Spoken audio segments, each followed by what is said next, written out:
بدوي. كمان مرة تامر بدوي. ازاي اتكلم عن الاهلي بعد ماتش الاتحاد؟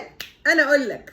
بص يا سيدي، معرفش ليه هو قال ان الهلال لو كان لعب بدل اتحاد جده كان هيكسب الاهلي، ومش بس كده، ده كمان كان لاعب فاينل مع السيتي، ويا ريت قال كده وبس، ده المذيع نفسه استغرب وساله يعني لو الهلال هو اللي كان هيلاعب الاهلي كان الهلال كسب؟ وكررها له مرتين، يمكن يكون سمع غلط ولا حاجه. التاني قال ايه بقى؟ رد باستهزاء وقال له انت بتهزر.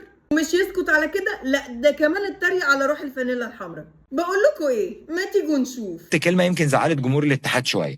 زعلت جمهور الاتحاد بس؟ كمل. حته ان الهلال لو هو اللي بيلعب في كاس العالم للانديه، انا مستعد اراهنك لو الرهان مش حرام الهلال فاينل مع مان سيتي. الكلام ده بيفكرني بمين يا شمشون؟ بيفكرني بمين؟ احنا مش بتوع فلوس، اقسم بالله والله العظيم ما بتوع فلوس. ايوه هو ده. كمل يا تموره، كمل يا حبيبي. لو واجه الاهلي يكسب الاهلي. انت بتهزر؟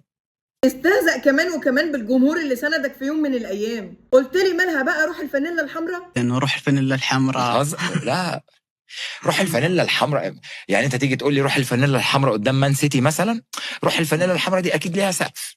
لا استنى كده، اصل سمعتك قبل كده قبل الريالات والدولارات بتتكلم برضو عن روح الفانيلا الحمراء. استنى هفكرك قلت ايه. فعلا زي ما بيقولوا روح الفانيلا الحمراء، اي 11 لعيب بيلعب بيتحولوا الى مقاتلين. انت عارف يا تموره الراجل اللي بيغير مبادئه عشان خاطر الفلوس ده بيبقى اسمه ايه؟ مش هينفع اقول عشان دي قناه محترمه.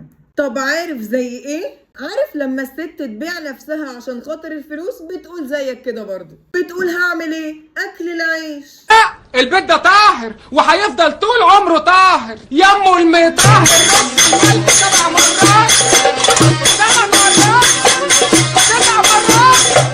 يلا بص يا تموره، انت جنسيتك ايه يا حبيبي؟ للاسف مصري. انا مش بقولك اطلع طبل للاهلي، الاهلي عمل ماتش للتاريخ ومش مستنيك تتكلم عنه.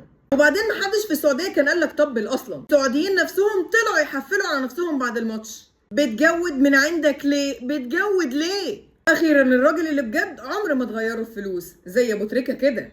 سلام.